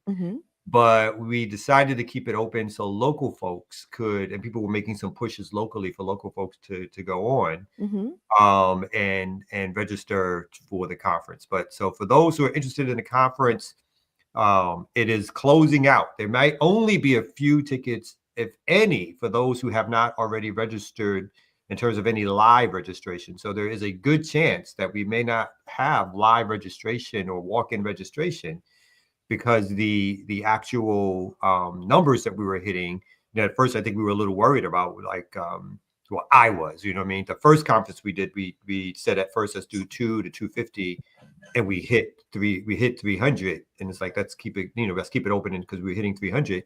And this time we are about to hit the 500. And I do know some of the hotels are an issue, but they are, once you register, the link should come up for folks to register at the hotels. And even if you don't have the code, is it may not be working as well, but there are hotels available still for almost the same rate, if not the same rate, that we were having our hotels locked into. So please know that. Very exciting. That's the other thing I'm worried about. What's is that that? there's people who have registered and that they're not actually going to come. And I think that always happens. That's a drop. I think that's a natural drop off. I mean, but I think so. I wonder if people are denoting that, right? Because I think we had put out, one time, like, hey, even if you can't make it, buy a ticket and donate it, right? Give it to somebody, or put somewhere that this is a ticket for another person. The purchaser is not going to be in attendance, but this is a ticket purchased for somebody else. Like, I don't know if y'all had that ability, but that's kind of my guess. Like, even if you don't think that all 450 or 500 people are going to show, I think people probably were buying tickets to support, right? But I don't want them to do that unless they're going to give it to somebody for somebody else to use. Which I hope so. Yeah. Don't just. I mean, we appreciate it. You can just give $25. You don't got to buy it. You don't got to register to do that. There's plenty of options for that. I would assume most people are registering because they intend to go, but last minute hiccups, issues, whether or not folks can raise money to go. And it's in Indianapolis, and so I have I'm like, Indianapolis. Too Black persuaded me that was the good choice or whatever.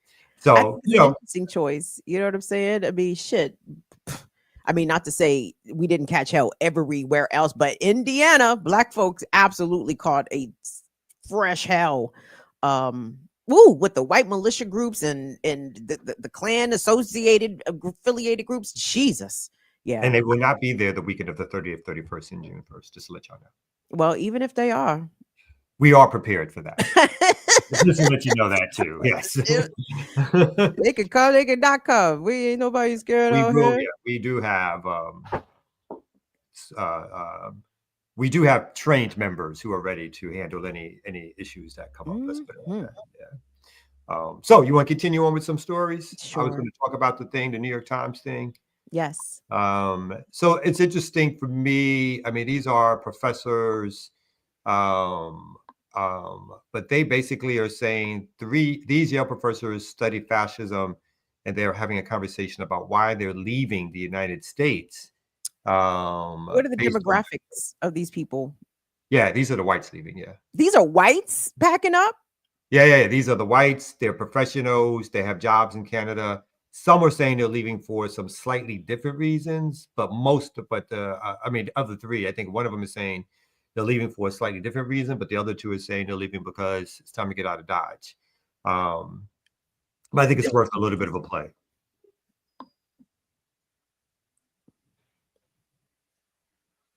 I mean, it would also be helpful if I started playing the sound. If I had the sound turned up, that would be helpful, I guess. Ivy League whites say this is too much.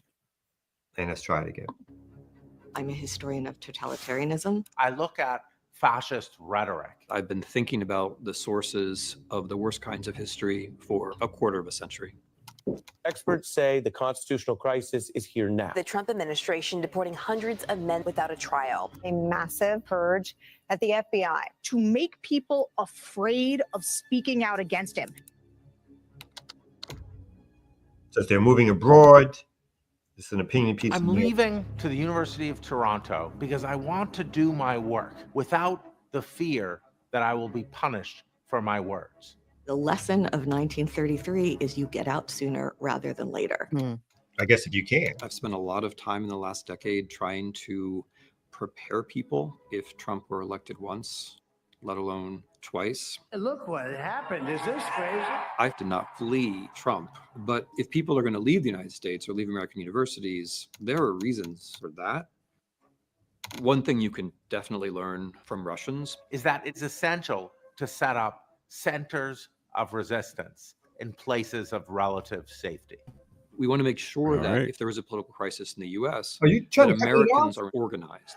We've just gotten started. You haven't even seen anything yet. It's all just kicking in. I can stop there. I mean, so basically it's more rhetorical statements or historical reasons that they rely upon as to why this is overt. It's not like, it's not a creeping fascism as in who knows when it's coming, but why they think the American institutions are failing.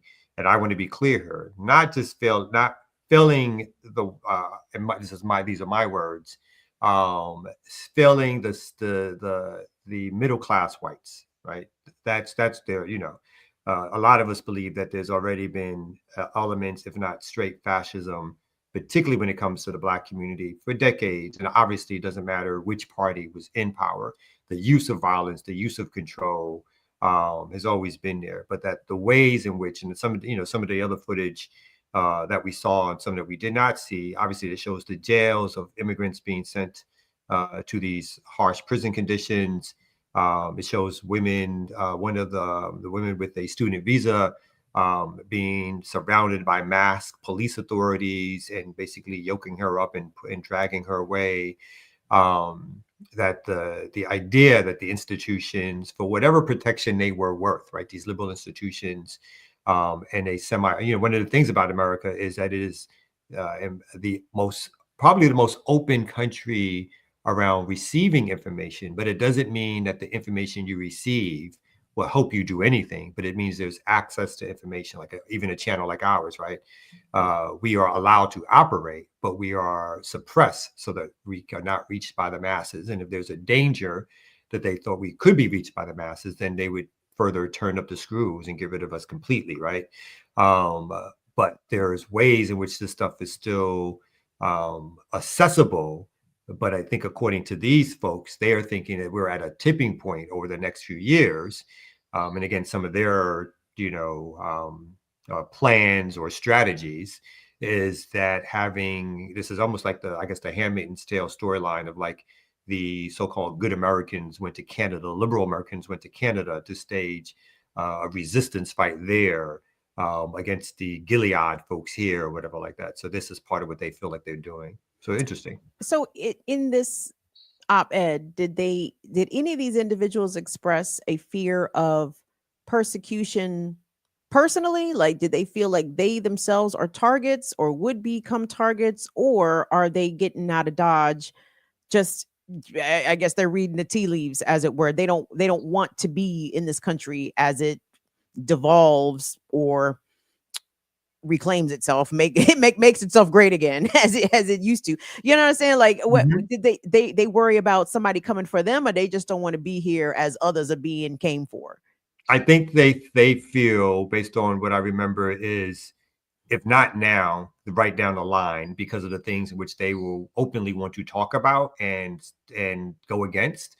So they feel like their role will be to be saying that this is a fascist regime, and they'll be doing it from a university setting, i.e. Yale at the time, and that because the ways universities and students have been targeted, students directly targeted for expulsion, prison, being thrown out the country, universities being targeted into being those who the scare tactics, are around having money being taken place. Obviously, we already know that a lot of these university presidents already agree with Western imperialism and empire.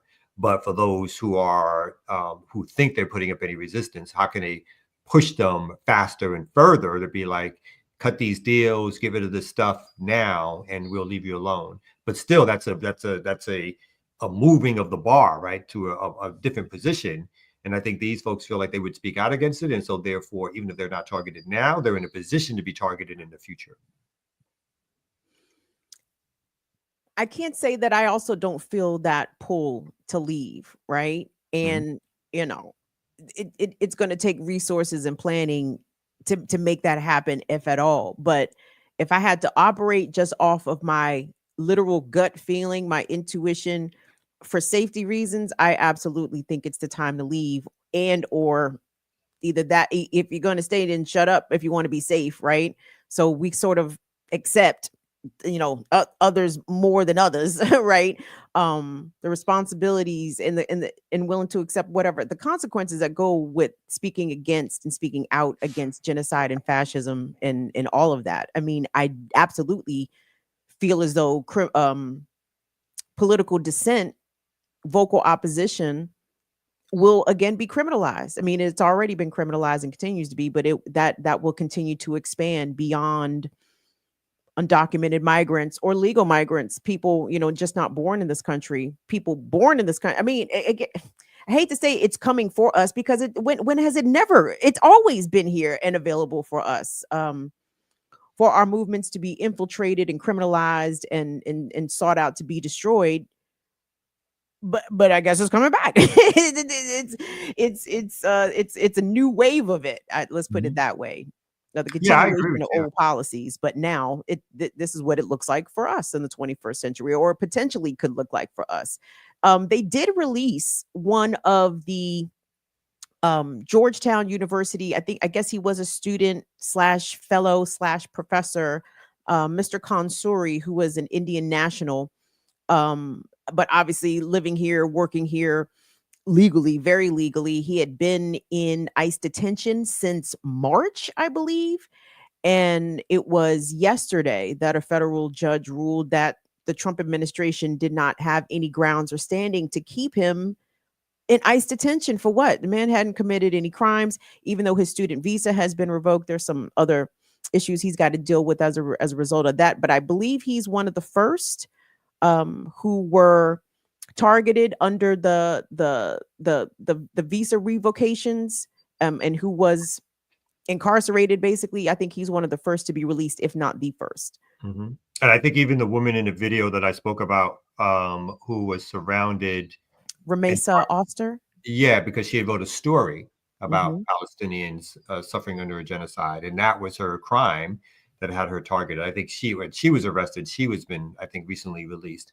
But some of this is about the intimidation factor. It's not even, they're not worried as completely around whether or not they get convictions or everybody is forced to leave. But does this make people shut up? Does this make people say less? Does this give them a clearer road to do what they want to do without any dissent? And so I think that's part of what it is also. And I know a lot of folks who are planning for potential escape routes, because they think the left is going to be targeted even more grassroots folks and the rest of it. I agree. Like I have no problem with, I think that planning should take place, but I think my struggle is here, right? And the vast majority of our people will not be able to get out. And they won't be targeted for dissent as much as so. They'll just be targeted because they're Black, right? Because we're Black here in America. And so unless we are organized as a larger community, and what is the role of organizations and people like us except to be in those communities trying to organize folks? Because I do think, again, I differ slightly from some folks who feel like this is the same as a democratic regime. I think there's a lot of different things that are happening now that's pushing the envelope more towards a lack of so-called due process, a complete lack of it, more regulation or propaganda from the media. And I do think the fact that some of these schools are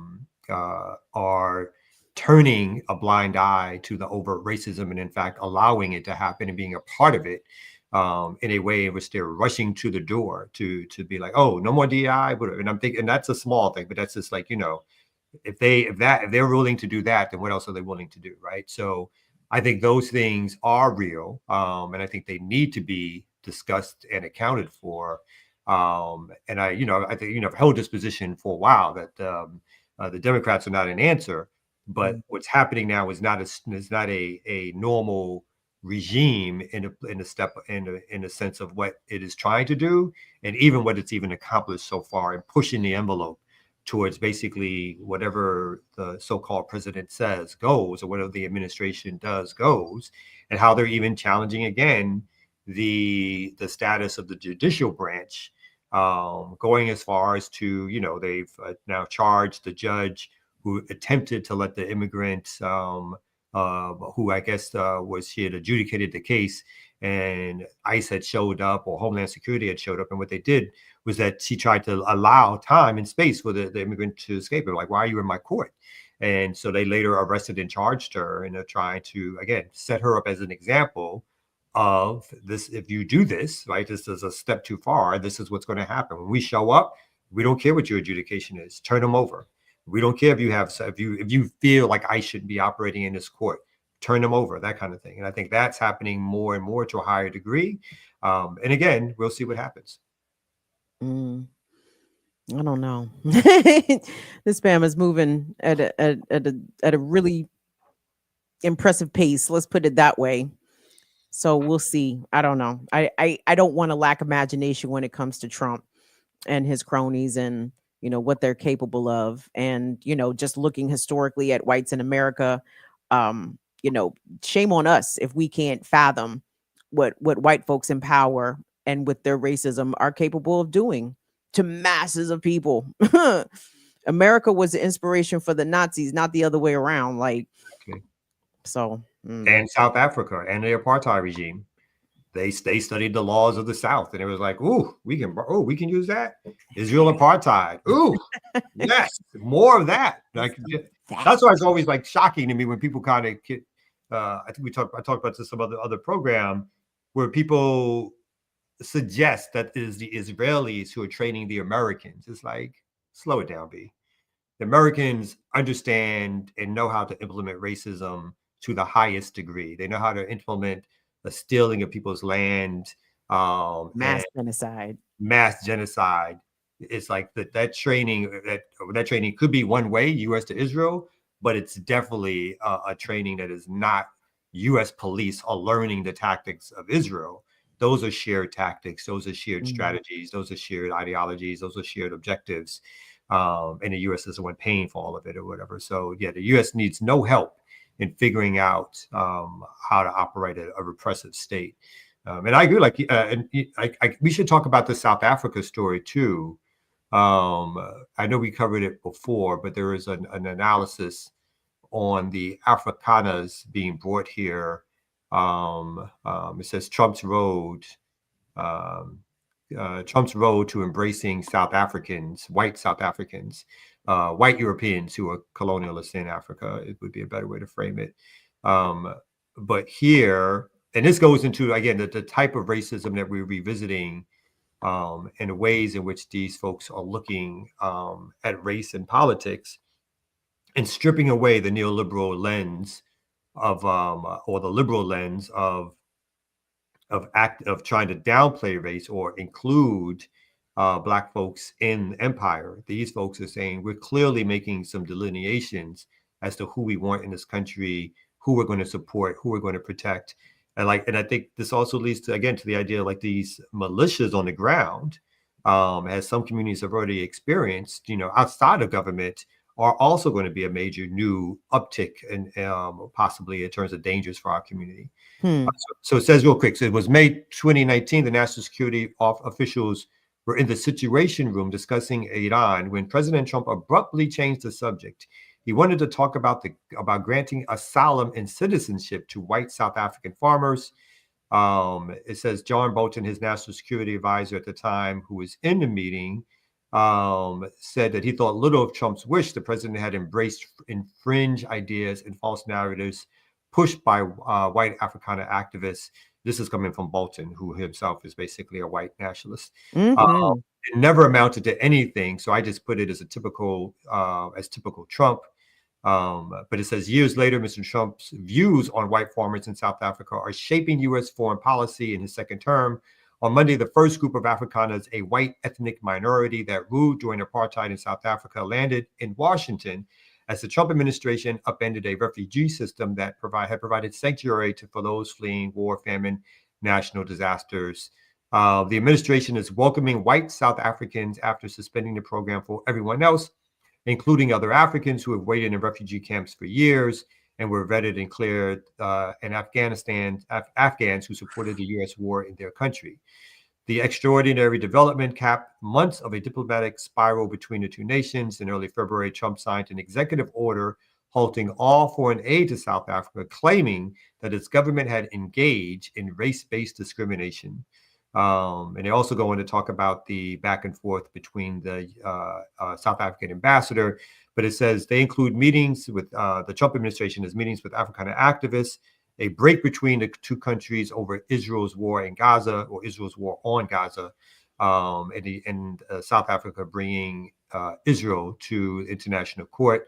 And Mr. Trump's focus on eradicating diversity and inclusion programs that the administration alleges have led to racism against white people.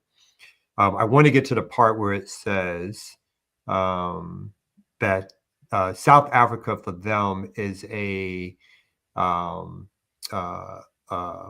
particular place of interest to be studied because of what can happen here in the United States based on South Africa. But it says White House officials did not respond directly to questions about how Mr. Trump views South Africans' plight evolved into U.S. policy. Instead, they reiterated their concerns about the Afrikaners. Afrikaner refugees who arrive in the United States today share their harrowing stories of discrimination and persecution in South Africa, including violent attacks, vandalism of property, death threats, racial slurs against farmers, songs calling for their death of all Afrikaners, affirmative action laws that prevent many from finding work in a government that at a minimum did not respond to their requests for help. And the White House spokesperson said, it's truly sad. The New York Times is attempting to minimize the suffering of this long persecuted minority group.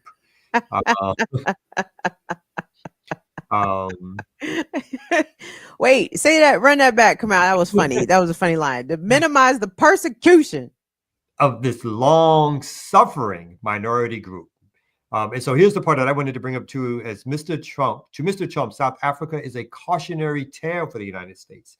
In the 1990s, when one of his advisors mentioned a news item projecting that non-white people could become the majority in the United States, Mr. Trump shot back that there would be a revolution should that happen. This isn't going to become South Africa, he said, according to a book about the president.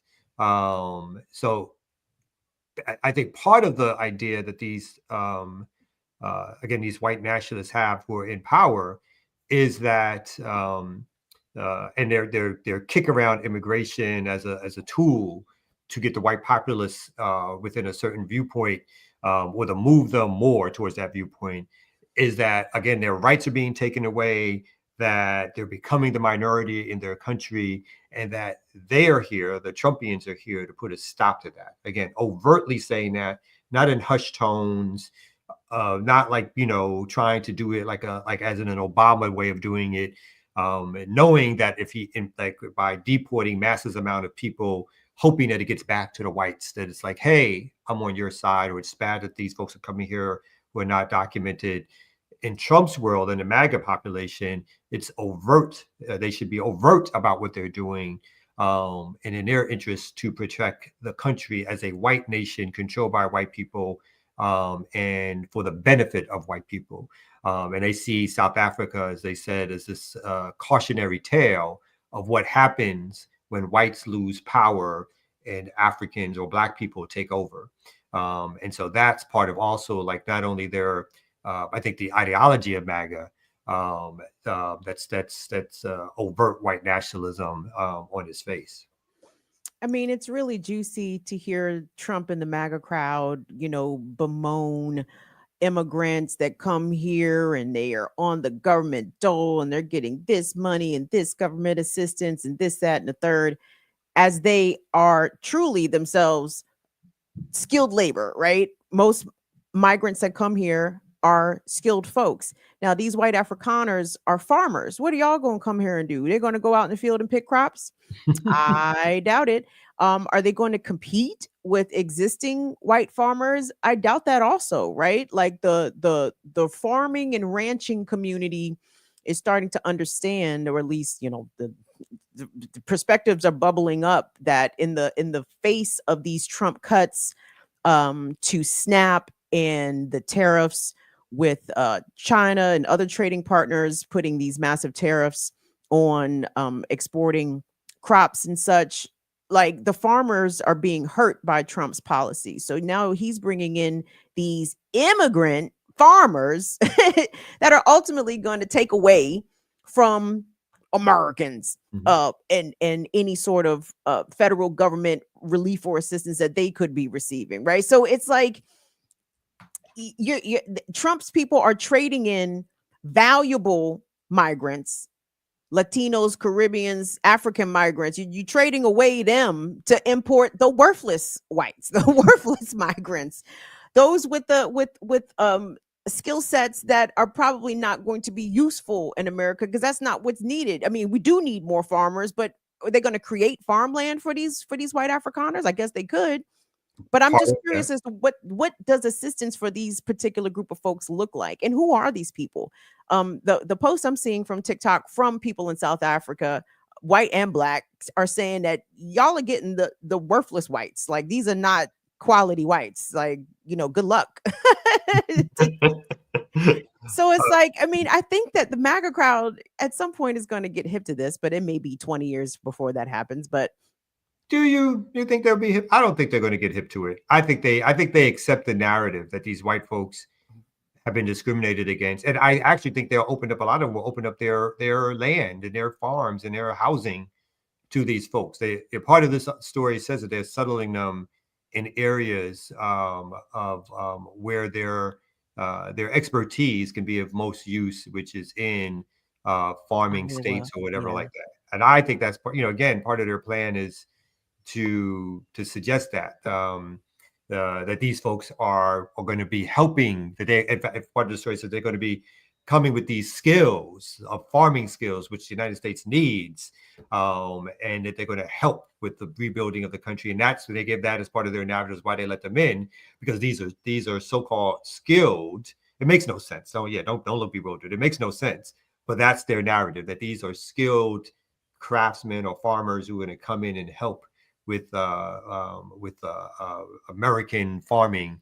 That's their narrative that they're pushing to the media, and I don't think the whites are going to be upset by it. I think the whites are going to open them up with open arms. Are going to embrace them and say, "Come on in." Whites can be very friendly to other whites. They get very socialist when there's no black people involved. They get very sherry and socialist.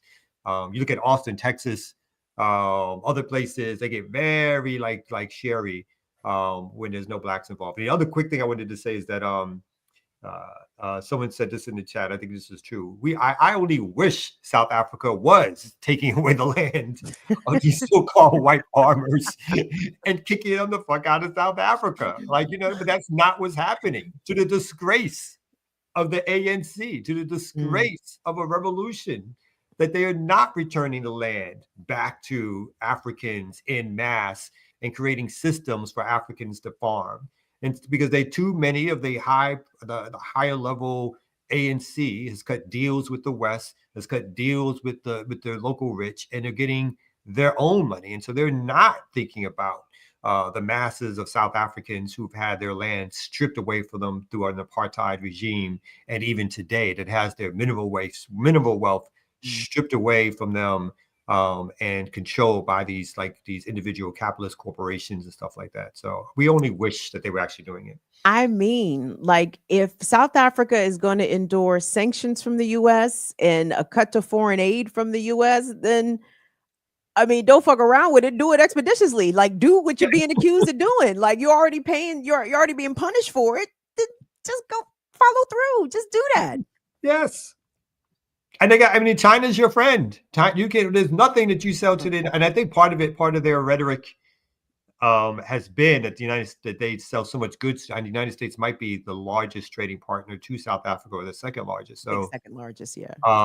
And so, but there are other options. And again, one of the failures that Africans or African nation states have to take account of is that they haven't developed trade between African nations. They've relied too much on trade and or have been pushed and or forced into trade and control of their resources to European countries or the United States, and in some respects, even China. So these nation states have not done enough to build up trade between them. They've taken the easier route because of the resources that can be given to them of building up trade with Europeans, who again take advantage of that, as opposed to the people who are the suppliers setting the price.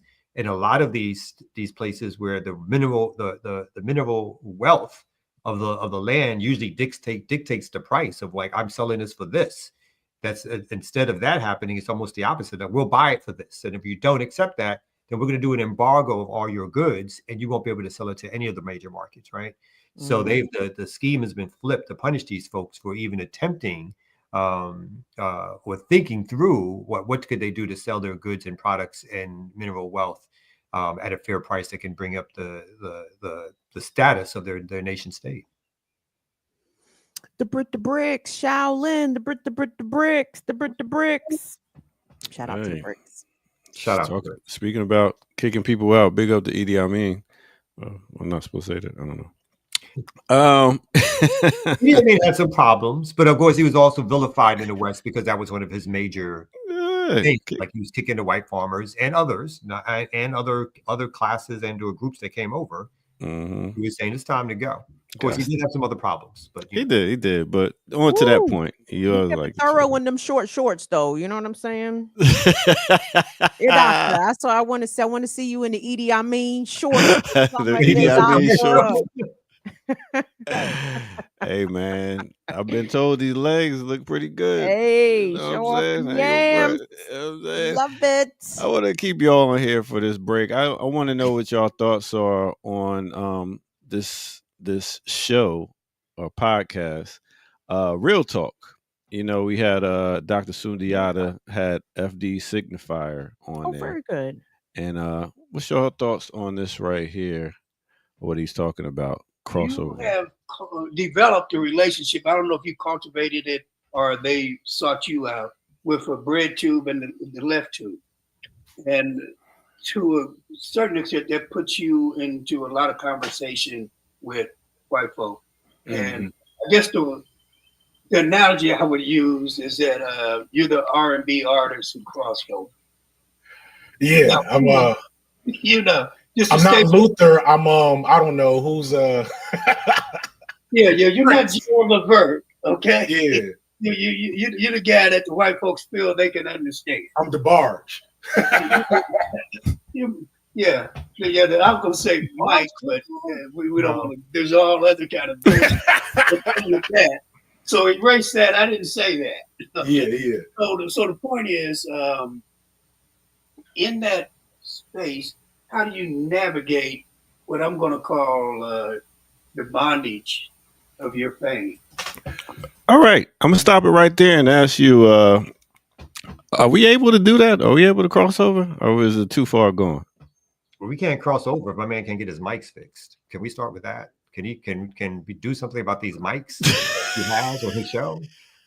And why do I have to get that echo? But other than that, the doctor's fault. The echo. Yeah, the echo was my. Yeah, that was my fault. My bad. Oh, my bad. Okay. I take that back. Damn, I was okay. No, we're not a crossover crew. I think people. There's some people like even me, like, because I'm I do a lot of different organizing, and so it crosses over into white left stuff. I think in general our platform could probably have more conversations with the white left that and some of what we do, but we're not like an FD Signifier lane. You know what I mean? I think FD Signifier did not start off with the purpose of putting out explicitly radical content for the purpose of bringing people to a certain level of consciousness. It feels like he's grown into a role where he's attempting to do that more and more, but also having these other conversations with other folks about just about struggles and strategies and ideas. And I think I actually think I'm not mad at FT Signify. I don't expect him to necessarily be an overt revolutionary. And I think the fact that he does try to share his relative fame and with left organizers, activists, he comes on our platform to discuss. He's not scared. He'll have disagreements and still come back on different platforms. So I think that's all great. And I'll shut up after this. I did not know who FT Signifier was before I went on this platform for the Cop City stuff. But of all the kind of like media that I did, that wasn't like news media, I guess, even more than news media, the responses I got from the FT Signifier story in terms of people wanting to know more about Cop City, donating to help support the issue of Cop City, I don't think anything outshined his platform for that. And I consider that, again, amazing, because I was like, there's no disrespect. I was like, who the fuck is this dude? I don't know who this dude is. But he, I think over 100,000 people watched that. And that was low for him. 100,000 people watched the show I was on. That was like bad numbers for him. He's like, it's explicitly political. It's not going to be as good as blah, blah, blah. But I'm going to push it. And I think we got to do it. And so, yeah. I remember we was getting 600 live. We was like, yeah, boy. That's like that's like him hitting rock bottom. He's like, I'm retiring. I'm quitting. He's in a unique space, I would say. What you saying, Kim? About what? Anything. FT Signifier. What are your thoughts on him? Or do you have it? If you have any, actually, or what was just discussed? He seems nice. Okay. I mean, I don't really have an opinion. I mean, he seemed like a nice guy. Like he's not said thing, and I'm not a huge consumer of his content, so I don't really know the full scope of the things that he talks about. But the things I have heard him speak on, he hadn't pissed me off. He hadn't offended me. I never said fuck that nigga. What is this nigga talking about? So I mean, so he must be all right? Like so. In terms of crossing over, I mean, why would we want to? I guess for numbers and views and money, I guess why anybody would want to cross over. But it's like, there are compromises to that. There are sacrifices. There are things that, you will self-edit yourself from saying aloud, or certain things that you won't express because the way that this YouTube algorithm is set up, like it doesn't promote that kind of stuff as strongly as it does other topics or whatever. So I don't knock nobody's hustle. Everybody, just do what you can to survive under capitalism. It's fine. To me, it's like going to either an authentic restaurant or going to a fast food chain. Fast food chain is going to cater to more people, get more money, and get more exposure. But the authentic spot got that good. And I feel like we are in our authentic spot right here. So with that said, listen, I'm thinking about next Thursday, we start giving 7 minutes to people in the chat room that might have questions. Any questions? 7 minutes? 7 minutes. That doesn't sound like a lot of time. You mean like to come on? You're right. Or that they put questions in the chat? We answer the questions. Just questions from the chat, and at the end, we could do that at the end of the show for 7 minutes.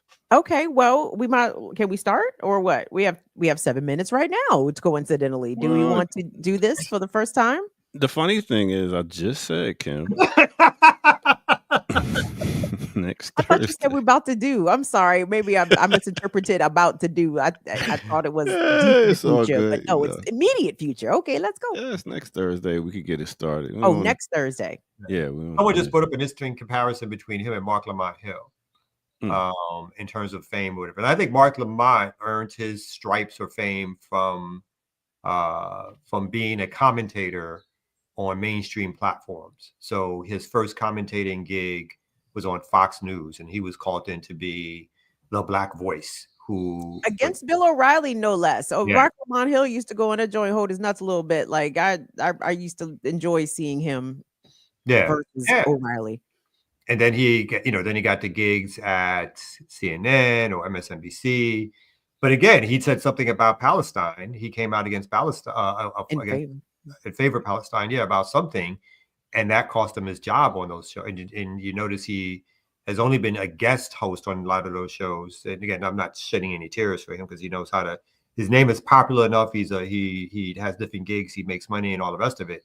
But I agree, like, so there's certain things that he will probably, I mean, for him and FD Signify, I think this is also their jobs, and the main way in which they make money for themselves is to be public personalities. They're not exactly the same space, but is to make public is be public personalities. And I think there is a little bit of I guess Kim mentioned of so far, but only so far, right? I mean, Mark Lamont Hill. I first met knew of Mark Lamont Hill because he was friends with people in New York, and he was put into our documentary on Black August. And again, it was at a time I was like, I don't know who this dude is. Like, it's like, who's this? Why is he in this documentary? I don't remember him showing up in whatever. But he gave the commentary, and it was like, he gave the commentary of like the history of Cuba and resistance and political prisoners and exiles, that kind of thing. So he has left politics, but I also think, as said, he weighs those out in terms of what he, will principally say and do, and won't allow for him to stand for, and what he won't in terms of making sure he can continue to get mainstream gigs. So they have not gone the route of a Van Jones, who is going all the way from left, so-called communist Black nationalists, to basically someone who is an Israel supporter, and at best, I mean, obviously neoliberal, but at best, a moderate at best these days. I mean, he's on these platforms pushing cryptocurrency and it's like almost any way to make a dollar. This dude is like now. Which is so weird, dog. Didn't Jeff Bezos give you $100 million that you literally put in your pocket? You know what I'm saying? Like, dog. Hacking cryptocurrency, this is why greed be taking niggas out. Like, it's so confusing to me. Like, how much money is enough money? And that's not me to be counting other people's money, but dog, if somebody give me $100 million, you niggas will never see me again. Like, I'm done. It's over. I'm logging off forever. Imagine me get out there and hawk some cryptocurrency with $100 million in the bank. Nigga, is everything okay? I think it's on the level of greed, or say another thing. It's not just greed. I think money making is a sport to some people. Like, some people are good at it, and they just want to beat out every other person in it. Oh, I think you're completely correct. I think that's the ideology. Is like money is the way of measuring your success. Mm-hmm. And so there's never going to be a level at which you are satisfied with what you got. You think that you need to continue to make more. And Kim's right. Like, he got $100 million with no strings attached. Basically, they made it like this big public thing. He can donate it to do A, to do B, whatever. And then he claimed that he was going to give a report, after a certain amount of time about how he dispensed the funds. Never has he given a report about how those funds were dispensed. And there's been no major story about how he's giving that money, because he probably did, it was the hugest payoff. Like, and I think there was another organizer with him who also received a similar, was also given that same amount of money.